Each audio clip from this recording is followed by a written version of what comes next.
BNP chairperson Khaleda জিয়ার জন্মবার্ষিকী উপলক্ষে সোনারগাঁয়ে মসজিদে মসজিদে দোয়ার আয়োজন করেন সাবেক প্রতিমন্ত্রী আলহাজ অধ্যাপক রেজাউল করিম। দোয়া মাহফিলে খালেদা জিয়ার সুস্থতা কামনা করা হয়।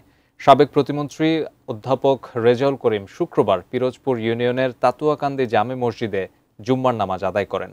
পরে বিএনপি চেয়ারপারসন খালেদা জিয়ার ৮০তম শুভ জন্মদিনে দোয়া ও রোগমুক্তি কামনায় দোয়া ও মিলাদ মাহফিল অনুষ্ঠিত হয়। এ সময় মসজিদের মুসল্লিগণ সহ বিএনপি ও সহযোগী সংগঠনের অসংখ্য নেতৃবৃন্দ উপস্থিত ছিলেন। প্রাক্তন প্রধানমন্ত্রী দেশনেত্রী বেগম খালেদা জিয়ার আজকে জন্মদিন উপলক্ষে আমরা বিভিন্ন মসজিদে দোয়ার আয়োজন করছি এবং সাথে সাথে ওনার সুস্থতা কামনার জন্য দোয়া করা হয়েছে। আমাদের তারুণ্যের অহংকার তারেক জিয়া সাহেবের সন্দেহ দোয়া করা হয়েছে যাতে আল্লাহ তাকে দেশের মাটিতে বেশি আবার ফিরে আসে।